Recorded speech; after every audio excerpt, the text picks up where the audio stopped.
Romance of Sui and Tang Dynasties Chapter 96. The battles aren't just won with swords. No, they're really not. They're won with emotional intelligence, philosophy, and what I can only really describe as extreme lateral thinking. Lateral thinking is a polite way to put it. Yeah. This feels like the art of war meets a high-stakes corporate boardroom drama. That's a great way to frame it. But before we get to the tunneling and the mystic, Hmm. we need to look at how the chapter opens. It starts with this commentary on gratitude that, it feels a little heavy for a war story. It does, but it sets the entire moral landscape for what follows. The text quotes Hou Sheng from the Warring States period, who had this maxim. Okay. He said, if you do a favor, forget it. If you receive a favor, never forget it. Which, let's be honest, is the exact opposite of how most people operate today. Oh, entirely. Usually we remember every single favor we do for someone else and completely forget the ones done for us. Precisely the problem the text is highlighting, but it goes deeper. It draws a really sharp line between how you handle enemies versus how you handle friends. It references Confucius regarding the idea of repaying hatred. The argument is that if someone wrongs you, you don't necessarily destroy them with vengeance. Right. You repay them with uprightness or justice. You basically handle it by the book. Okay, so if someone steals my lunch from the fridge, I report them to HR. I don't go out and slash their tires. Ideally, yes. Please don't slash their tires. I won't. But the text says if someone shows you virtue, if they actually help you, that debt is absolute. Absolutely. It uses the phrase, a meal's kindness repaid with 1,000 gold. It's not a transaction. It's a spiritual obligation. Wow. And this is important because every character we are about to meet is driven by this almost desperate sense of loyalty. They aren't just clocking in. Exactly. They aren't fighting for a paycheck. They are fighting because they believe they owe it to the concept of the state. So let's talk about the character who embodies this the most. The mystic advisor, Li Bi. Even his introduction in the source material is a bit extra. Extra is definitely the right word. Li Bi is introduced with a lot of mythological flair.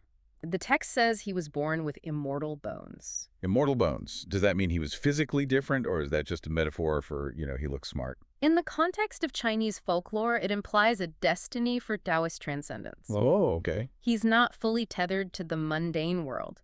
The text even claims that when he was born, music was heard coming from the sky. That's intense. His family treated him like he was made of glass because they were afraid he might just float away or return to the heavens. Okay, so he's got this major chosen one vibe. But usually in these stories, the chosen one is a warrior. Right.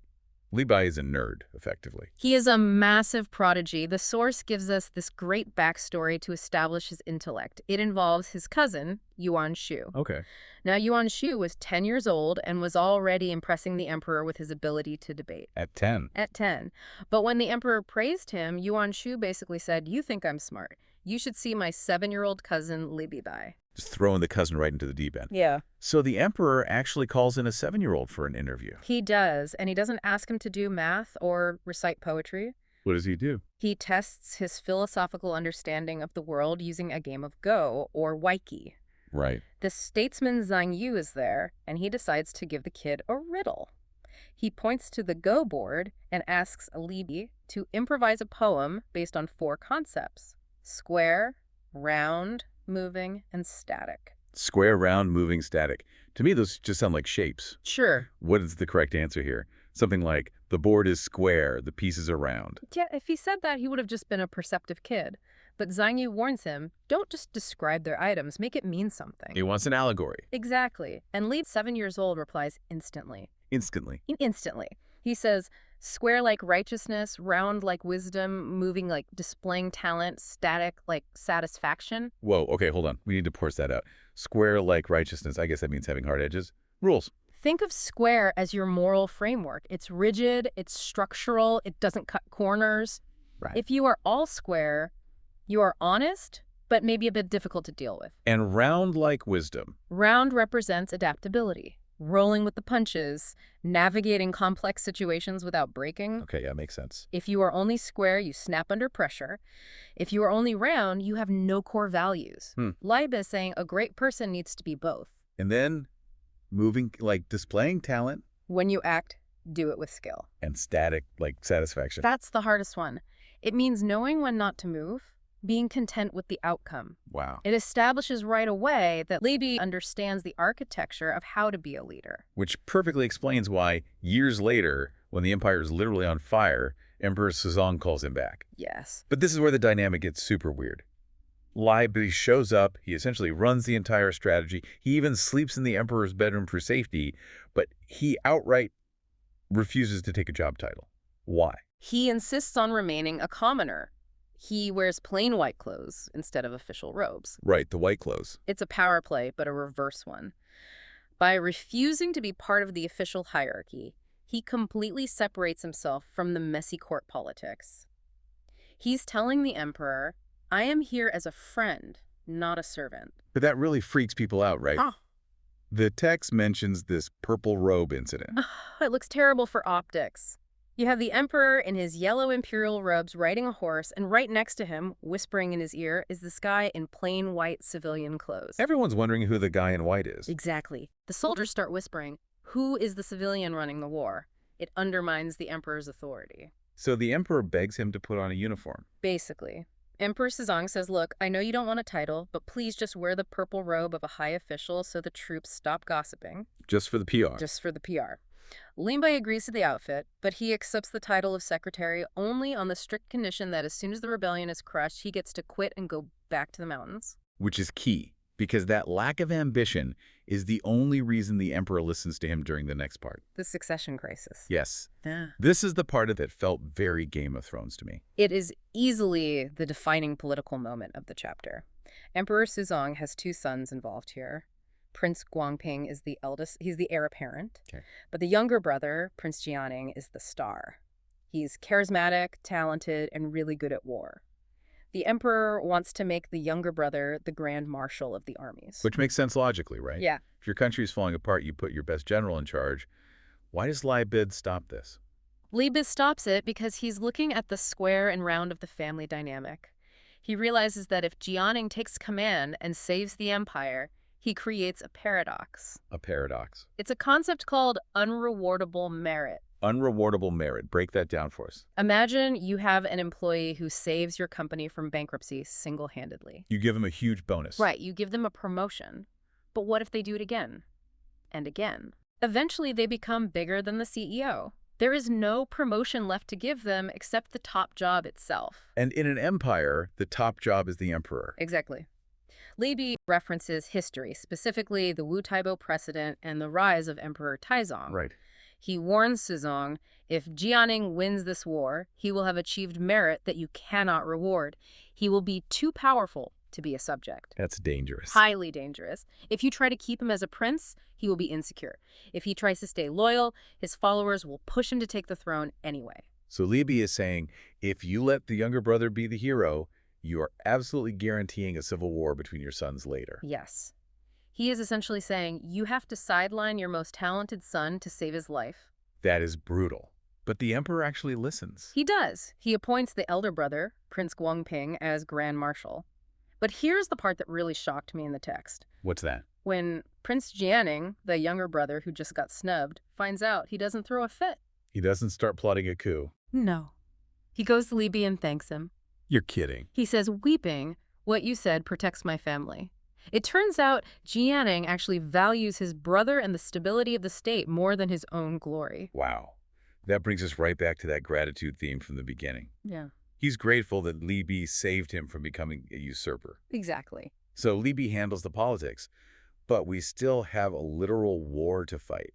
And this brings us to the Siege of Taiwan. This is where the action shifts to General Li Guangbi. Now, if Li Bi is the philosopher, Li Guangbi is the engineer. The engineer, yeah. He is defending the city of Taiwan with 10,000 soldiers against a massive rebel army of 100,000 led by Shi Siming. 10-to-1 odds. That's usually just a death sentence. It should be. And naturally, Li Guangbi's officers completely panic. They say, the walls are crumbling, we need to repair them immediately. Makes sense. And Li Guangbi says, no, do not touch the walls. That seems so counterintuitive. Why leave the walls broken? It's purely psychological. He argues that if the rebels see them frantically patching cracks, it signals terror. It tells the enemy, "We are weak, come get us." Oh, I see. Instead, he orders his men to dig trenches outside the walls and use that earth to reinforce the inside. He wants to look confident, almost arrogant. But the real genius here is the tunneling. The source mentions he hired 3 brothers who were miners. Yes. He didn't just dig random holes, he treated the earth as a weapon. He hired these specialist miners to create a huge network of tunnels extending far out from the city, Right. underneath the open field where the rebels were gathering. There's one specific moment in the text that I need you to explain because it sounds like a cartoon, but it's apparently real. A rebel general is standing outside the walls screaming insults. Right? This is classic siege behavior. The rebel general is strutting around, looking up at the battlements, shouting about how he's going to destroy them. Yeah. He thinks he's perfectly safe because he's out of arrow range. And Li Guangbi doesn't fire back. No, he signals his miners. They had already tunneled directly underneath where this guy was standing. No way. They shore up the tunnel with timber, just waiting for the signal. When the guy starts yelling, they collapse the supports. So the ground just opens up. Instantly. The text describes him being dragged down by his feet. One minute he's yelling, the next minute he vanishes into the earth, and the defenders haul him up into the city as a prisoner. Imagine the effect that has on the other 99,000 rebels watching that happen. It was devastating. The source says the rebel soldiers started walking with their heads down, just staring at the dirt. Paranoia. Total paranoia. They were terrified the ground would just eat them. Li Guangbi effectively weaponized gravity. But he doesn't stop there. He also brings in the heavy artillery, the trebuchets. These were massive stone throwers. The text describes them launching boulders that could kill 12 men at once. Wow. It got so intense that the rebels had to move their entire camp backward just to get out of range. And that retreat is exactly what Li Guangbi was waiting for. This sets up the grand finale, the fake surrender. This is the moving and static concept in action. Li Guangbi sends a message to the rebel leader, Shi Siming, saying, "Okay, we're starving, you win, we will surrender on this specific date." And Shi Siming actually believes him. He really wants to believe him. A siege is incredibly expensive. He wants it to be over, so he relaxes his guard. Big mistake. Huge. On the appointed day, the rebels gather near the gates to watch the surrender. The gates open, the troops start to march out, and then the trap springs. The miners again. The miners again. They had spent the last few days tunneling under the new rebel camp location. That's brilliant. They propped it up with wooden beams. At the moment of the surrender, they pulled the supports. So it wasn't just one guy falling in this time? No, the entire camp collapsed. Thousands of rebels were crushed or trapped in these massive pits. That's terrifying. And in the confusion, the surrendering troops drew their weapons and charged. The rebels were in total chaos. Half of them buried, the other half panicked. Wow. Li Guangbi broke a siege of 100,000 men with just 10,000 and a whole lot of digging. That is incredible engineering. But we promised you, the listener, 3 specific things. We've had the Mystic Advisor, the succession crisis, and the siege. Right. But the outline mentions a third major player, Guo Zi. He often gets overshadowed by these flashy tunnel stories, but his contribution was just as critical, wasn't it? Absolutely, and it would be a massive mistake to ignore him. While Li Guangbi was playing defense at Taiyuan, Guo Zi was playing offense in the Hedong region. But his style was completely different. How so? If Li Guangbi is the engineer, Guo Zi is the spy master. He wasn't facing a siege, he was trying to crack a fortified rebel position led by a general named Ku Kanyu. Okay. Brute force wasn't working, so instead of digging under the walls, Guo Zi went through them. You mean with spies? Yes, but high-stakes espionage. The text details an inside-out attack. Guo Zi managed to identify loyalists who were trapped inside the enemy city. People serving the rebels but hating them. That sounds incredibly risky. How do you coordinate that without getting caught? The source implies a highly complex network of secret messengers. Guo Zi had to coordinate a very specific time for an attack, ensuring that the people inside knew exactly when to create chaos. Right. It requires a level of trust and precision that's almost harder to pull off than digging a tunnel. If just one person talks, the whole plan fails and everyone dies. So what happened? It worked perfectly.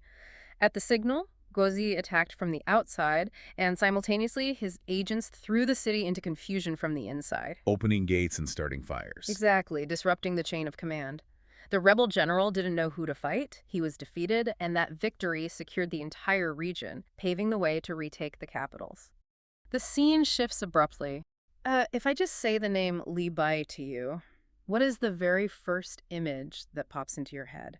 Oh, I mean, it's the poet immortal, right? Right. You picture him standing on some misty mountain, maybe a little tipsy. Definitely a little tipsy. Yeah, writing these incredibly beautiful verses about the moon or nostalgia or waterfalls. I mean, if you study Chinese literature, he's the sun that everyone else just sort of revolves around. He's basically the rock star of the Tang Dynasty. Exactly. The ultimate cultural icon. But today, in this deep dive, we're not actually looking at his greatest hits or his literary awards. No, we are definitely not. We're looking at his rap sheet, He is sitting in a prison cell. facing the death penalty for high treason. Such a jarring image, isn't it? From poet immortal to death row inmate. It really is. And to understand how a beloved poet ends up on death row, we kind of have to look at the world he was living in at that moment. Yeah, you have to remember, this wasn't the golden age of the Tang Dynasty anymore. Right, the vibe had shifted. Dramatically. This was the era of the Anlushan Rebellion. The empire was literally fracturing. The emperor had fled the capital, and there was this massive, chaotic power vacuum. Incredibly messy web of court jealousy, a totally botched rebellion by an arrogant prince, a really tragic execution of a loyal son. And a massive military strategy debate that honestly might have prolonged the war by years. Yeah, it's really a story about the tension between impulse and strategy. Absolutely. The sources show us that in this specific environment, whether you are a prince, an emperor, or just a really famous poet, one wrong decision, one moment of acting on pure emotion instead of logic, could literally cost you your head. So let's set the scene for everyone listening. The empire is on fire. The capital has fallen. And right in the middle of this disaster, the sources introduce us to Prince Young. Also known as Lin. Right, Lin. He's stationed down in Jiangling. He's got a lot of money. He's got his own army. And apparently he has an ego roughly the size of the Yangtze River. He really does. But, context is key here to understand his mindset. What was his justification for what he did? Well, the crown prince, who was Suzong, had just recently declared himself emperor up north at Lingwu. Okay. Now, Suzong did this mostly out of necessity to rally the troops against the rebels. But he didn't technically have the retired emperor's permission to take the throne yet. Ah, I see. So Prince Young looks at this situation and goes, well, hold on. If my brother can just declare himself emperor without Dad's permission, why can't I? Exactly. He sees an opening. He decides he wants to carve out his own independent kingdom down in the wealthy Yangtze region. But he runs into a problem, right? Because in the Tang Dynasty, you can't just buy a kingdom with soldiers and gold. No, you need legitimacy. Yeah. You need cultural capital. Which means you need the intellectuals. Right. You need the famous scholars to stand behind you and tell the people, yes, this is a righteous cause. This whole part of the source feels like a modern celebrity endorsement deal that just goes horribly wrong. That's a great way to put it. He decides he needs the absolute biggest name in the country to back his rebellion. And who is the biggest celebrity walking around? Li Bai. So he goes after him. He does. Now, Li Bai was actually retired at this point. He was living quietly near Mount Lushan. Just trying to stay out of it. Exactly. He had seen the court, he knew how corrupt the politics were, and he wanted nothing to do with it anymore. He just wanted to hike, drink wine, and be left alone. So when Prince Young sent him an official summons to join his new court, Li Bai flat out refused. But the prince is not a guy who takes no for an answer. Definitely not. The source describes this unbelievable scene. Li Bai is just out for a stroll, probably looking for waterfall inspiration or something, and Prince Young's men literally ambush him. It was a kidnapping, plain and simple. They just snatch him up. They dragged him all the way to Jiangling. And once he was there, the prince tried to force an official government title on him, just to make the rebellion look legitimate to the public. But Li Bai wouldn't take it. No, he refused to accept the title. He was effectively a prisoner there, a trophy. The prince just wanted to be able to point at him and say, look everyone, the poet immortal is on my team, so I must be the good guy. Talk about having a bad day. You go out for a walk in the woods and you end up as the reluctant PR spokesman for a treasonous rebellion. It's terrible luck. But unfortunately for Prince Young, the rebellion didn't actually last very long. Right, because Emperor Suzong was not about to tolerate a rival kingdom popping up in the south while he's trying to fight off the Anlushan rebels in the north. Exactly. Suzong sent two of his best generals, Gao Shi and Li Changxi, down there to crush Prince Young. And it was a total rout, wasn't it? Yeah. The rebellion fell apart almost immediately. Prince Yang was utterly defeated. And suddenly, when the dust clears, the imperial troops find Li Bai standing there among the captured rebels. And this is where the political sharks start circling, because you would think, right, from a logical perspective, the emperor would look at the situation and realize, okay, this is a famous poet. He was obviously kidnapped and coerced. Just let him go. You would think so. But it was never that simple in the Tang court. Because of the eunuchs. Yes. To understand why Li Bai was suddenly in mortal danger, we have to talk about the eunuch faction, and specifically a man named Li Fuguo. Li Fuguo sounds like an absolute nightmare in these texts. He was incredibly powerful and incredibly dangerous. He was closely allied with Empress Zhang, also known as Lady Zhang. Together, they were constantly looking for any excuse to consolidate their power and purge the court of any old guard advisors or intellectuals who threatened their influence. There is a backstory in the source here that I really want to touch on, because it perfectly sets the stage for why the eunuchs were acting so aggressively right then.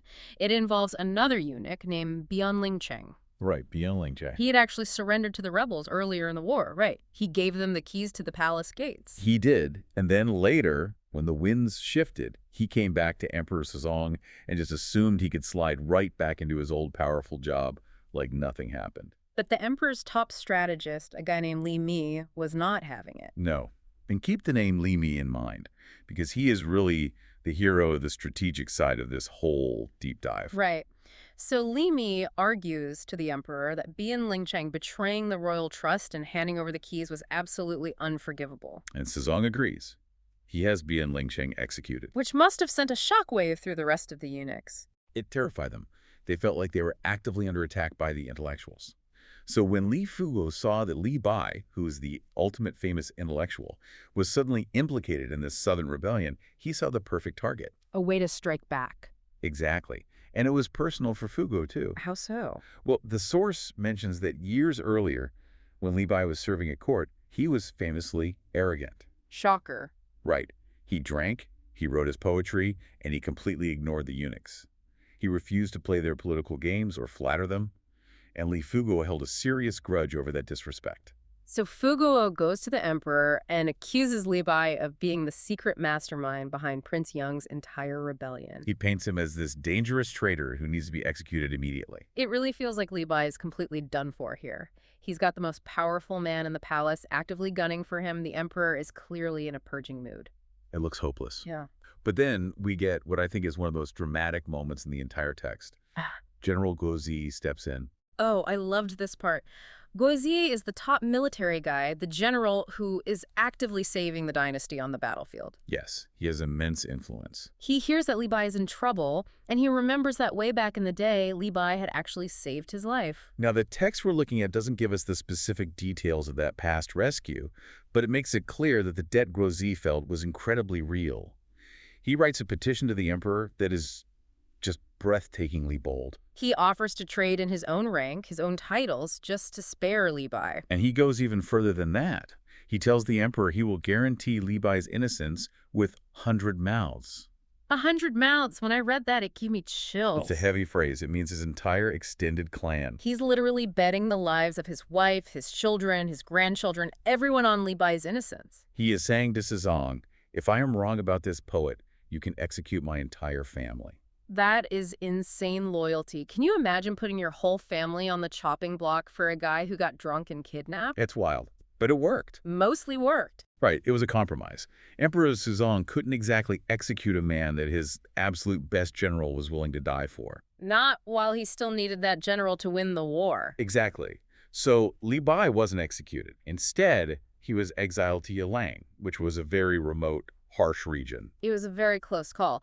But while Li Bai barely survived his brush with this toxic court politics, not everyone in the story was so lucky. No. And this is where the source takes a really dark, tragic turn. We shift focus away from the poet and we look at the emperor's own sons, the succession drama. Right. Emperor Suzong is trying to officially decide on a crown prince, and he's leaning towards his son Guanping. And once again, we see the strategist Li Bi stepping up to be the voice of reason. Li Mi tells the emperor, wait, don't just unilaterally appoint someone yet. You should ask your father, the retired emperor, for his blessing first. Show some filial piety, basically. Yes, which was very sound political advice. and it successfully paused the appointment. But then there's the younger brother, Prince Jianning. Jianning is a fascinating figure. He was essentially a whistleblower. He's like the classic good guy in a bad movie who doesn't realize what kind of movie he's in. That is perfectly stated. Yeah. He deeply hated the corruption he saw in the palace, specifically from eunuch Li Fugo and Empress Zhang. So he goes to the strategist Li Mi and says, "We have to get rid of these two. They're evil, they're corrupting everything." And Li Mi, being the ultimate pragmatist, immediately warns him. He says, "Do not do it. Not yet. They're way too powerful right now. You need to keep your head down and survive." But Jianning just completely ignores the warning. He does. He thinks the truth is going to be enough protection. So he starts repeatedly complaining directly to Emperor Sezong about Fugo and Zhang. Which is just fatal naivety in a court like this. Completely fatal. Li Fugo and Emperor Zhang quickly realize that Prince Jianning is a major threat to their survival, so they do what they do best. They flip the script. They go to Sezong first. Exactly. They go to the emperor and they accuse Jianning of secretly plotting to murder his older brother Guangping so he can steal the throne for himself. It's such a cliche villain move. Oh, he's not trying to expose our corruption. He's actually a murderous traitor. And the worst part is, Emperor Suzong believed it. This is the part of the text that just deeply frustrates you as a reader. Suzong, who is already so paranoid and stressed from the rebellion, just snaps. He orders his own son Jianning to commit suicide. It's brutal. And the source points out a really cruel historical irony here that I found fascinating. Yes, the author notes that when Suzong was a young prince himself, he lived in absolute constant fear of slander. He knew exactly what it felt like to be falsely accused by corrupt officials. Right. But then the second he becomes emperor, he completely fails to recognize the exact same slander happening to his own son. The text laments that a wise son was killed simply because a paranoid father listened to malicious gossip. It just really highlights how incredibly toxic the atmosphere was. You've got Li Bai almost losing his head over a petty grudge, and a loyal prince actually dying because of a lie. But we have to remember, while all this internal palace drama is happening, there is still a massive literal war going on outside. The narrative isn't just about court intrigue. It is fundamentally about war strategy.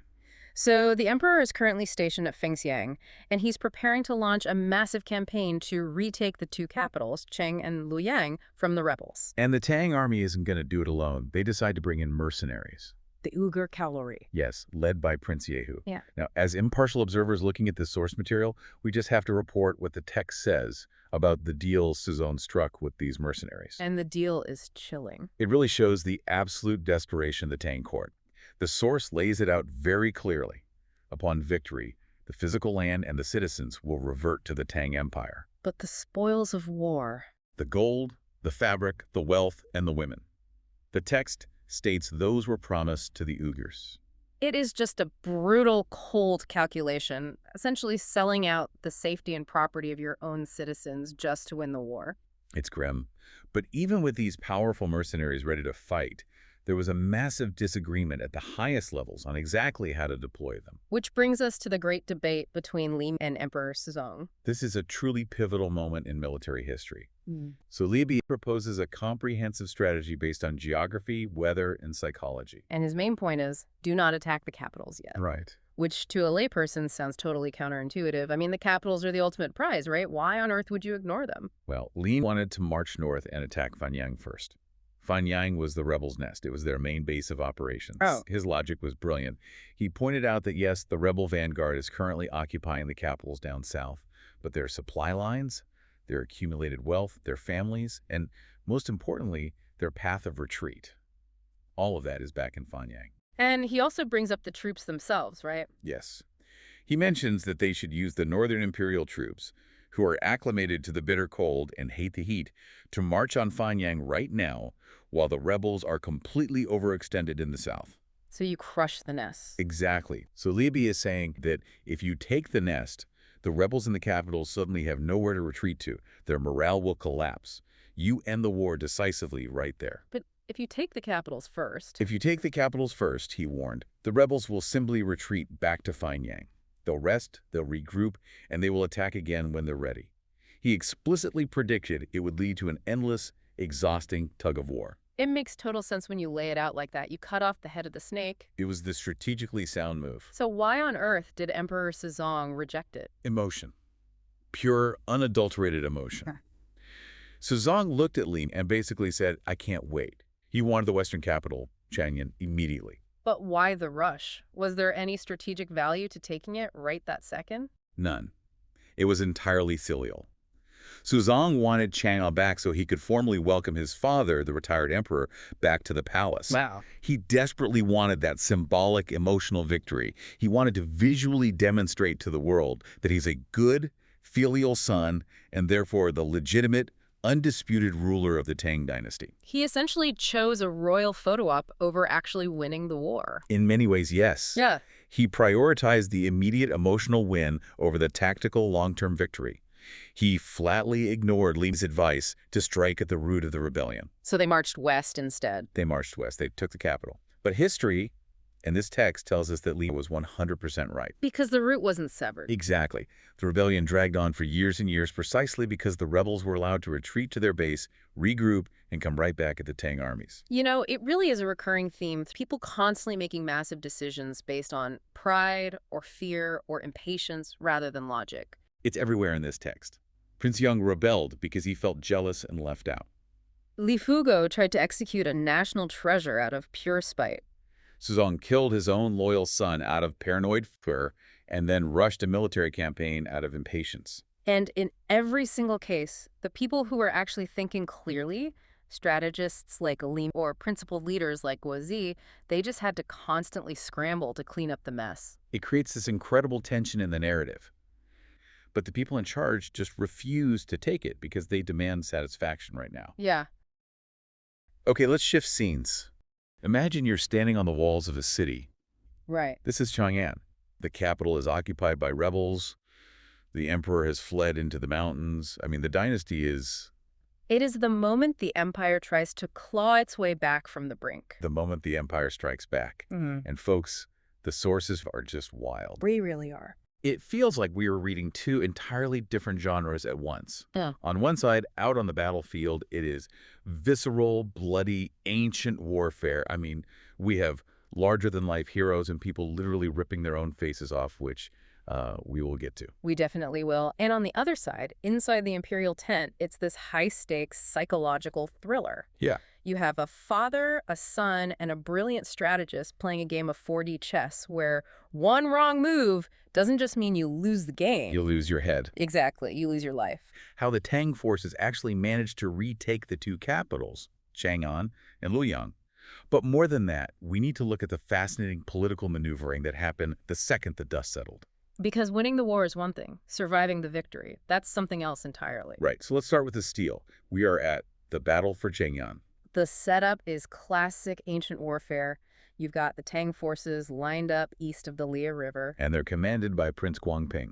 Yes, the emperor's son and the heir apparent, and he's alongside the legendary general Guo Zi. And facing them, north of the river, are the rebel forces. And we should probably clarify for everyone listening, these rebels aren't just angry peasants with pitchforks, are they? Far from it. No, these are the frontier armies. Right. They are professional, battle-hardened veterans who have been crushing the Tang loyalists for months. They know what they're doing. They absolutely know what they're doing. They're led by a general named Li Guiren. Which, really explains why the battle starts so poorly for the good guys. It does.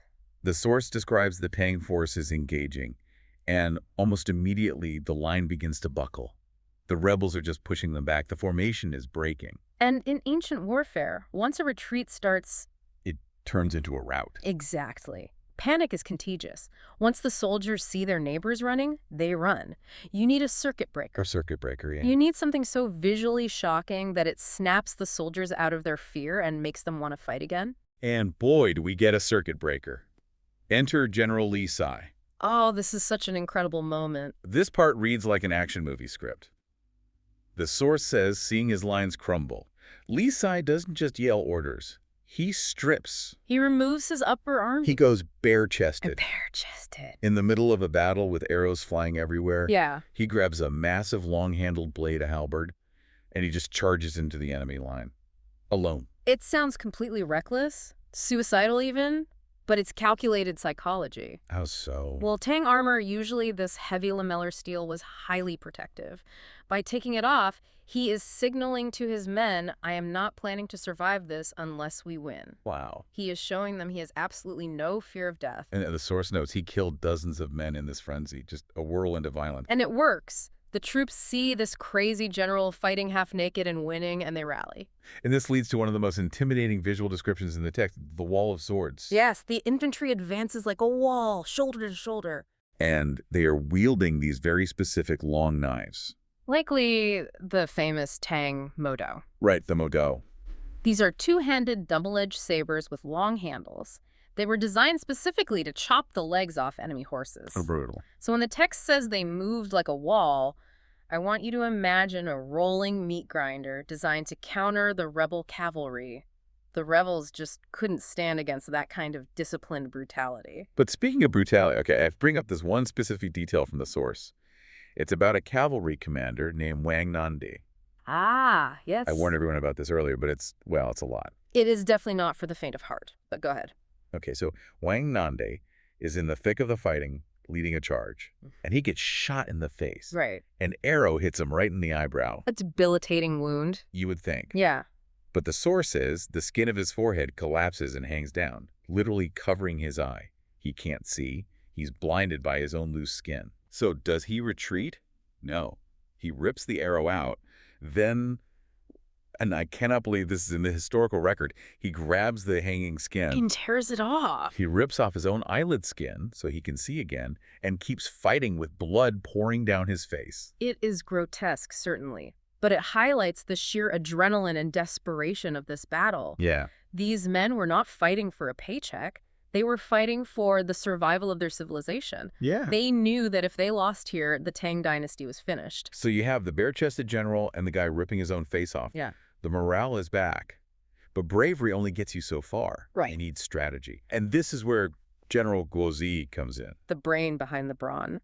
The rebels had actually set a trap, an ambush of elite cavalry hidden to the east, waiting to flank the Tang forces. But Guozi anticipated this. He did. He had his own secret weapon, the Uyghur cavalry. The text refers to them as the Hihi. These are the foreign allies the Tang brought in. Correct. The Uyghur Khaganate was a powerful steppe empire.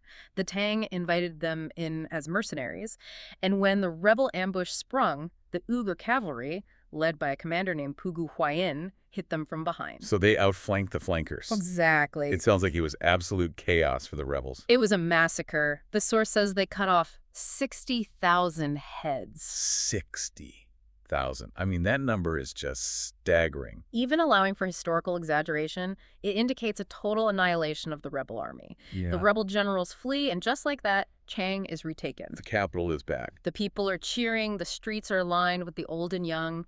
But, and here's where the story pivots, the trouble is really just starting. Because freedom isn't free, right? The Tang didn't win this alone. They had help from the Uyghurs. And now the Uyghur prince, Yehu, wants his paycheck. And that paycheck was looting. Right. The deal was basically, we help you retake the city, and in exchange, we get the city. Prince Yehu wanted the gold, the silk, and the women of Qing. Imagine the nightmare of that. You've just been liberated from the rebels, and now your quote-unquote liberators want to rob you. It's a terrifying position for the civilians. But this is where Prince Guangping, the emperor's son, the commander-in-chief, does something genuinely shocking. He engages in diplomacy, but a very specific physical kind of diplomacy. He rides out to meet the Uyghur prince, and he doesn't threaten him. No. He gets off his horse, and he bows. A royal prince of the Tang dynasty, The heir to the dragon throne. bowing down to a foreign mercenary leader, it was completely unheard of. Yeah. In the Chinese worldview of the time, this was a massive humiliation, Right. a total ritual loss of face. But listen to his argument. They're brilliant. He says, if we sack China now, the people in the next city, Luoyang, will know what's coming. They will fight to the death to keep us out. We will never retake the East. That is such a smart take. He's saying, don't be greedy now, or you'll lose the bigger prize later. Precisely. And Prince Yehu is just stunned. He sees the future emperor bowing to him, and he is moved. He actually kneels down and holds Guangping's feet, Wow. and he agrees to wait until Luoyang to loot.